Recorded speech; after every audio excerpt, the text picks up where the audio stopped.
Xin chào anh em, The Silent Cat đã trở lại rồi đây. Trong video hôm nay, chúng ta sẽ bước vào một tựa game có thể khiến bạn vừa tò mò, vừa ám ảnh. Tựa game đưa chúng ta vào thế giới của No, I'm Not a Human. Người chơi nhập vai một nhân vật gần như tách biệt với thế giới.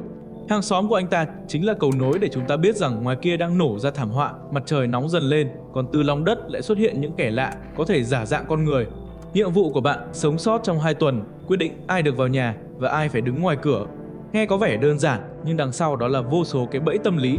Bởi trong số những vị khách kia, đâu là con người, đâu là kẻ giả mạo, hoàn toàn không có công thức chắc chắn. Nhân vật chính vốn là một người cô độc. Anh ta ngại tiếp xúc, gần như cắt đứt với xã hội. Trên tường nhà treo bức tranh một căn nhà đơn độc giữa đảo hoang, một ẩn dụ trực diện cho tính cách khép kín ấy.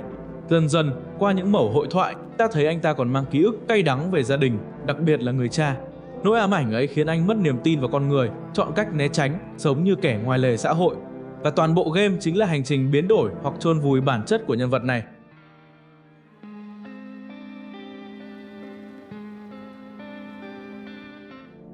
Ở Lone Ending, người chơi chọn cách không cho bất kỳ ai vào nhà trong suốt quá trình chơi. Nhân vật chính giữ đúng bản chất khép kín, tự cô lập bản thân khỏi thế giới. Đến một ngày, gã đàn ông nhợt nhạt xuất hiện trước cửa. Hắn luôn hỏi trong nhà có ai không, và ở đây câu trả lời là không. Kết quả, gã phá cửa, tấn công. Sau sự kiện, căn nhà vẫn đứng đó nhưng bao trùm một năng lượng u ám. Người ta truyền tai nhau rằng không ai nên bén mảng tới gần căn nhà ấy.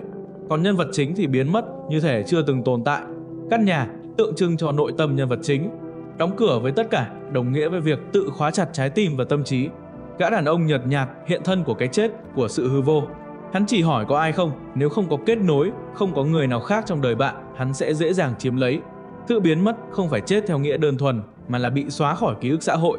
Không ai nhớ, không ai nhắc, coi như chưa từng tồn tại. Nhân vật chính vốn đã sợ giao tiếp, né tránh con người. Khi người chơi chọn cô lập hoàn toàn, game cho ta thấy kịch bản tệ nhất, không còn nhân chứng, không còn quan hệ xã hội, cái tôi sẽ tự tan biến. Đây là một ẩn dụ mạnh về nỗi sợ bị quên lãng, nỗi sợ sâu thẳm của nhiều người cô độc. Trong xã hội thực, Lone Ending phản ánh tình trạng cô đơn thời hiện đại, những người khép kín, không giao lưu, dần biến mất khỏi cộng đồng. Thông điệp rất rõ, kết nối với người khác là điều kiện để tồn tại. Không ai là một hòn đảo. Nếu chọn cô lập, cái giá phải trả là chính sự tồn tại của bạn.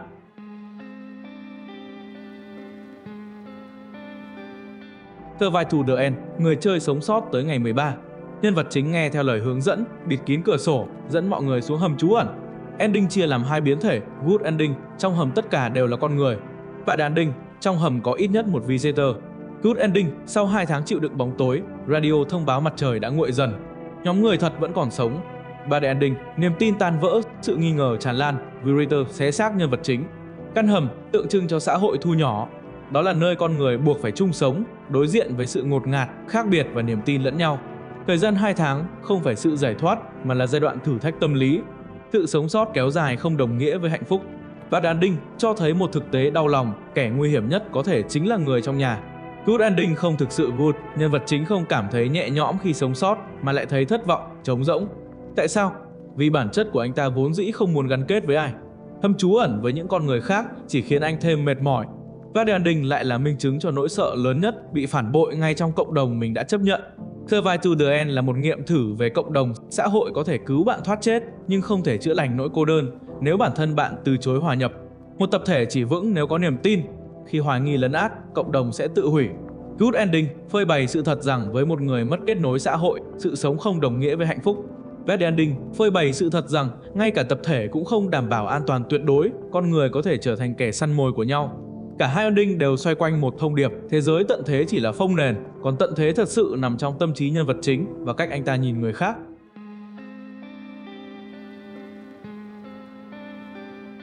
Dead Cold Ending, vào ngày thứ 8, một gã thủ lĩnh giáo phái xuất hiện trước cửa, tự xưng là người được cái chết dẫn lối. Hắn giao cho nhân vật chính nhiệm vụ bảo vệ 3 tín đồ trong nhà. Đây là nhiệm vụ bắt buộc, không thể từ chối. Sau đó, khi hắn quay lại, nhân vật chính có thể lựa chọn đi theo hoặc không. Nếu đồng ý, chúng ta sẽ kích hoạt ending, Dead Cold Ending. Nhân vật chính thành công bảo vệ 3 tín đồ khỏi nguy hiểm, mặc dù chúng cực kỳ yếu ớt và vô dụng. Đêm thứ 11, gã thủ lĩnh quay lại, ca ngợi nhân vật chính, rồi dẫn tất cả đi làm nghi lễ hiến tế. Nhân vật chính có thể tự nguyện treo mình lên giàn thiêu, hòa vào đám đông cuồng tín, bước vào sự giải thoát vĩnh hằng. Kết thúc bằng cảnh giọng nói của thần chết vang lên, đưa nhân vật chính đến một nơi yên bình mà anh ta luôn mong muốn. Giáo phái, hình ảnh phóng đại của sự cuồng tín, là lối thoát ảo dành cho những kẻ mất niềm tin vào thế giới. Và tín đồ tượng trưng cho những ý tưởng cực đoan mà ta buộc phải nuôi dưỡng nếu đã dấn thân vào con đường sai lạc. Nghi lễ hiến tế là đỉnh cao của sự buông xuôi khi con người chấp nhận hủy diệt bản thân chỉ để có cảm giác mình thuộc về một điều gì đó. Nhân vật chính vốn cô độc, thiếu niềm tin vào con người. Khi giáo phái đến, đó lại là lần đầu anh ta được giao nhiệm vụ, được coi là một phần của tập thể. Nhưng sự công nhận ấy lại là ảo ảnh, bởi cái mà tập thể này trao cho anh ta không phải hy vọng mà là cái chết. Đây là điểm yếu tâm lý của những kẻ cô độc, họ dễ bị cuốn theo những cộng đồng độc hại chỉ vì muốn cảm thấy mình có giá trị. Trong xã hội thực, Death Cone Ending phản ánh những trường hợp con người tìm đến tà đạo, tôn giáo cực đoan, thuyết âm mưu khi rơi vào tuyệt vọng. Những tổ chức đó không mang lại cứu rỗi mà chỉ tận dụng sự tuyệt vọng để đưa họ vào con đường diệt vong. Death Cone Ending là hình ảnh của sự đầu hàng tuyệt đối. Với nhân vật chính, cái chết trong giáo phái có thể được coi là một cái kết đẹp vì anh ta tìm được sự yên bình, tìm thấy nơi thuộc về. Nhưng với góc nhìn của người chơi, đó là một lời cảnh tỉnh, đừng để sự cô đơn biến bạn thành nạn nhân của những tư tưởng cực đoan.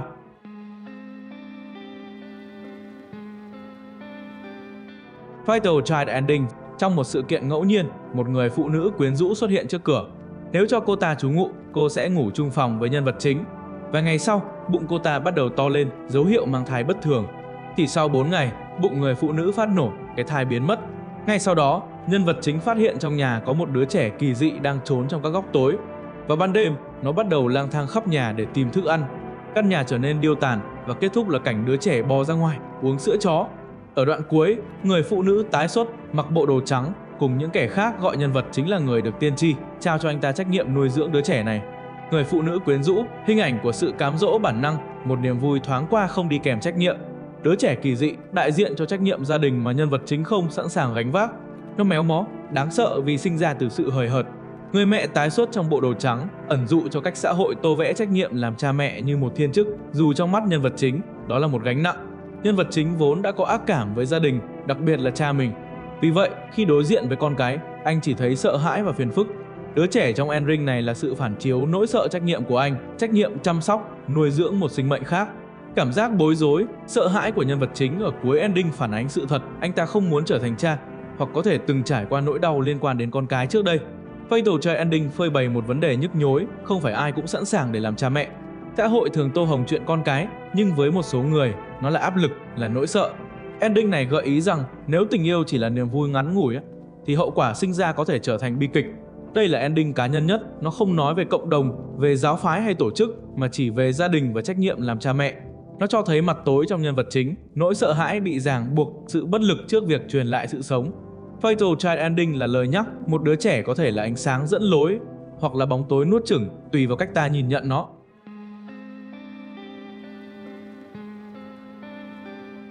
FEMA Ending. Trong quá trình chơi, người chơi phải tuân thủ toàn bộ yêu cầu của tổ chức FEMA, một nhóm có nhiệm vụ xử lý Virator, không chống đối, không từ chối, thậm chí còn hợp tác tích cực. Sau một thời gian, FEMA sẽ mời nhân vật chính gia nhập tổ chức. Nhân vật chính ban đầu hợp tác, làm theo mọi mệnh lệnh.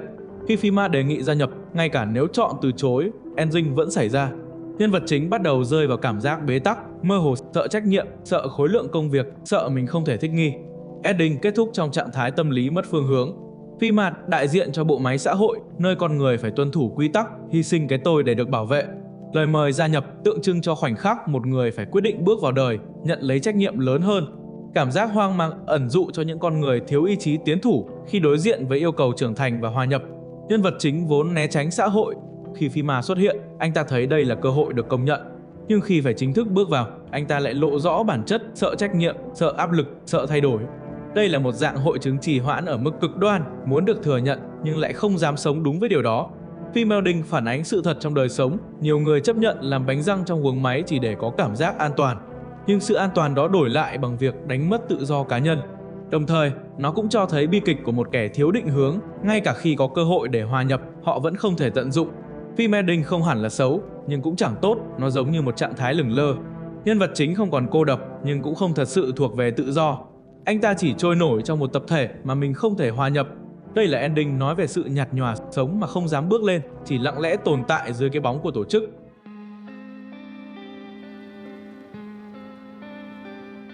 Entrance to Death Ending bắt đầu từ ngày thứ 3, một nhân vật đặc biệt xuất hiện, gã đầu chọc người tiên tri. Gã đưa cho nhân vật chính một cuốn sách cho lời khuyên kỳ lạ, nuôi mèo, không soi gương, không kiểm tra ai trong vài ngày. Nếu người chơi làm đúng theo chỉ dẫn và tiếp tục đào hầm, sẽ mở ra một lối đi xuống lòng đất. Ở đó, nhân vật chính gặp một thợ mỏ kẻ cảnh báo về một cái hố sâu không đáy.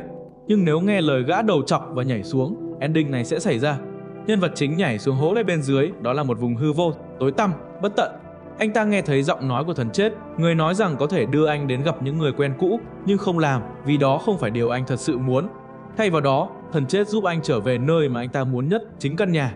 Ending kết thúc bằng cảnh nhân vật chính mắc kẹt mãi trong vòng lặp vô nghĩa, sống đời cô độc trong căn nhà không có lối thoát. Cái hố không đáy tượng trưng cho sự trống rỗng trong tâm hồn, sự trượt dài và vô định. Thần chết không còn là kẻ lấy đi sinh mạng, mà là người dẫn lối đến sự thật rằng nhân vật chính không muốn hòa nhập, không muốn đối diện, chỉ muốn quay về nơi quen thuộc. Trở lại căn nhà, một vòng lặp vô tận của sự cô lập, giam hãm, bản thân trong nhà tù tâm lý. Nhân vật chính vốn đã sợ hãi xã hội và thực tại. Khi rơi vào hố sâu, đáng lẽ đây là cơ hội để tìm thế giới khác. Nhưng anh ta từ chối gặp cha mẹ, từ chối ký ức cũ, biểu hiện chấn thương tâm lý sâu nặng, không muốn đối diện quá khứ. Cuối cùng, anh chọn điều an toàn, trở lại căn nhà quen thuộc. Đây là sự đầu hàng của ý chí, lựa chọn sự tù túng còn hơn phải đối mặt với nỗi đau. Entrance to Death Ending phản ánh những con người chọn sống an phận, không dám thay đổi dù cơ hội giải thoát ở ngay trước mặt. Nó cho thấy một sự thật cay đắng, nhiều người tự nguyện giam mình trong căn nhà, công việc, thói quen để né tránh nỗi đau quá khứ. Nhưng sự an toàn này chỉ là nhà tù vô hình. Đây là một trong những ending u ám nhất của game. Nó nói rằng cái chết không đáng sợ, điều đáng sợ là sống mà không bao giờ thoát ra khỏi sự cô lập của chính mình. Nhân vật chính không chết nhưng cũng không thực sự sống, anh bị mắc kẹt trong vòng lặp vô nghĩa mãi mãi.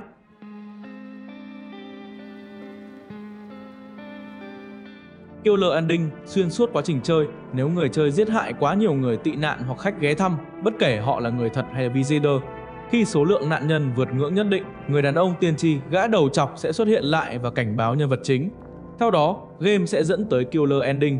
Nhân vật chính dần rơi vào trạng thái hoang tưởng và mất kiểm soát. Anh ta tin rằng bất cứ ai cũng có thể là visitor, dẫn đến việc ra tay giết hại cả những người vô tội. Cuối cùng, những người còn sống không thể chịu đựng nổi, họ quay lưng lại để trừng phạt anh. Cảnh cuối xác nhân vật chính bị vứt ra đường, mặc cho ánh mặt trời thiêu đốt. Hành động giết chóc liên tục tượng trưng cho sự trượt dài trong nỗi sợ hãi. Xác bị bỏ ngoài đường, hình ảnh cho sự cô độc tuyệt đối, cái chết nhục nhã, không ai thương tiếc. Lời cảnh báo của gã tiên tri đóng vai trò như tiếng nói lương tri, nhắc nhở nhân vật chính rằng anh đã đi quá xa. Nhưng anh ta không kìm lại được. Đây là ending cho thấy mặt tối cực đoan của nhân vật chính, sự yếu đuối trước nỗi sợ. Anh ta không đủ khả năng phân biệt đâu là thật, giả. Thay vì giữ niềm tin, anh chọn cách giết tất cả để chắc chắn an toàn. Điều này phản ánh một dạng tâm lý bạo lực phòng vệ. Khi con người lo sợ, họ sẽ tấn công trước để không bị tổn thương. Killer ending là lời phê phán tâm lý săn phù thủy. Khi xã hội rơi vào khủng hoảng, nỗi sợ tập thể dễ biến thành bạo lực, khiến người vô tội cũng thành nạn nhân. Nó cũng đặt ra câu hỏi, nếu chỉ nhìn mọi người bằng con mắt nghi ngờ, liệu khác gì Veritas? Nhân vật chính, trong nỗ lực tìm kiếm an toàn, đã tự biến mình thành quái vật. Killer ending là bi kịch của mất nhân tính vì sợ hãi. Nó khắc họa cách con người, khi không kiểm soát được sự nghi ngờ, có thể tàn nhẫn hơn cả những kẻ xâm nhập. Nhân vật chính không bị Visitor giết, không bị Phima bắt, mà bị con người thật loại bỏ. Điều này càng nhấn mạnh sự trừng phạt xã hội đối với kẻ đã đánh mất ranh giới thiện và ác.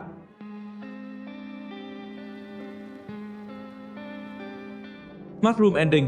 Trong ngày thứ 6, người chơi sẽ gặp một ông lão râu trắng bí ẩn.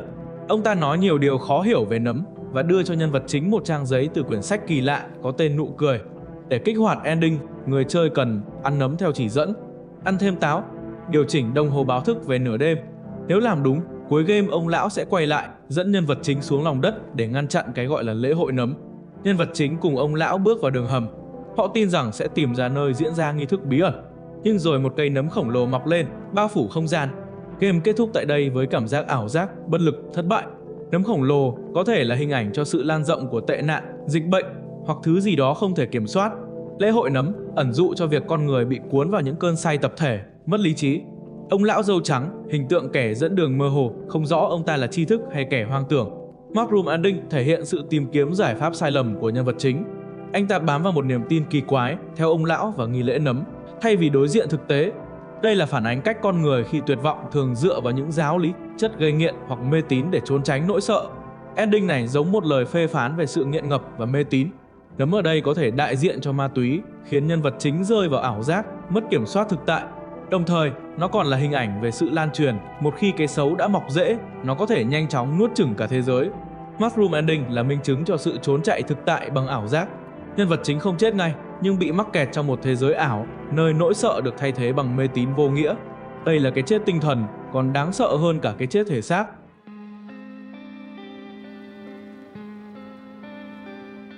Vigilante là ending. Vào đêm thứ 8, một nhân vật mới xuất hiện, gã điên cầm súng.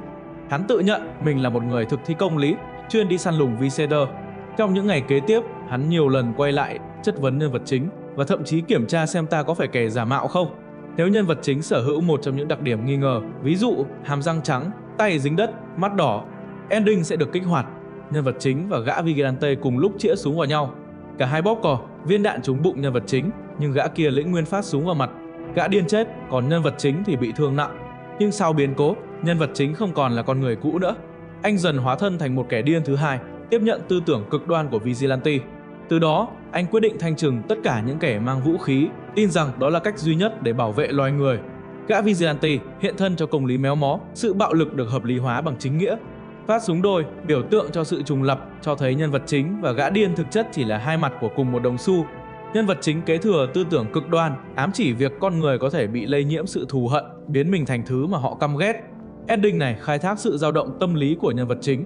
Anh ta vốn không có bản lĩnh xã hội, dễ bị ảnh hưởng bởi người khác. Khi đối mặt với một kẻ cực đoan, thay vì chống lại, anh lại hấp thụ tư tưởng đó.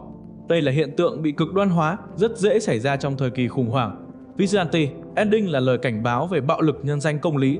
Khi nỗi sợ chi phối xã hội dễ sản sinh ra những kẻ như gã điên, và bi kịch là càng nhiều người sẽ bị cuốn theo.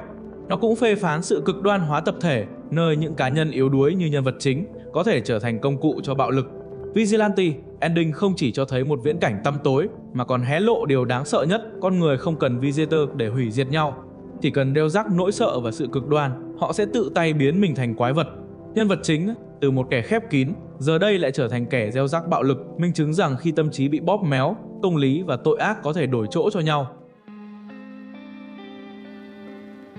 Mặc dù bối cảnh game xoay quanh tận thế, Visitor, phi ma hay các nghi lễ điên loạn, nhưng 10 ending đều chỉ tập trung vào một thứ: nhân vật chính. Game không trả lời câu hỏi ai là Visitor một cách dứt khoát. Thay vào đó, nó liên tục xoáy vào câu hỏi con người là gì? Chúng ta sẽ sống như thế nào khi nỗi sợ bủa vây? No, I'm not human không phải chỉ là một game kinh dị, mà là một tấm gương phản chiếu. Khi đối diện với tận thế, Visitor không phải kẻ thù lớn nhất. Nỗi sợ, sự nghi kỵ, cô độc và cực đoan mới là những con quái vật thật sự. Và mỗi ending chính là một viễn cảnh mà con người có thể rơi vào, từ cô lập, buông xuôi, bị thao túng, nghiện ngập cho đến biến thành kẻ giết người. Điều khiến game ám ảnh nằm ở chỗ không có ending nào thực sự happy. Dù là sống sót, gia nhập phi mạt hay đi theo giáo phái, thì nhân vật chính vẫn là kẻ lạc lối. Câu hỏi cuối cùng mà game để lại cho người chơi: khi mọi thứ xung quanh sụp đổ, bạn sẽ giữ được nhân tính của mình hay sẽ đánh mất nó? No, I'm not a human không thật sự kể về tận thế, mà là kể về chúng ta. Những Visitor có thể chỉ là cái cớ. Cái chết, phi ma giáo phái hay những ảo giác từ nấm, tất cả đều không đáng sợ bằng chính nỗi sợ trong lòng con người. 10 ending không mở ra lối thoát, mà chỉ cho thấy 10 cách con người tự hủy hoại chính mình. Có người chọn cô độc, có người chọn buông xuôi, có người bị nuốt chửng bởi cực đoan hay nghiện ngập, và có người vì quá sợ hãi đã trở thành quái vật. Trong thế giới đó, ranh giới giữa con người và Visitor trở nên mờ nhạt. Thậm chí, có lẽ nhân vật chính chưa từng là con người ngay từ đầu. Câu hỏi còn sót lại chỉ là khi tất cả sụp đổ, chúng ta sẽ giữ được điều gì để khẳng định mình vẫn còn là người? Đó mới là nỗi ám ảnh thật sự mà tựa game này để lại.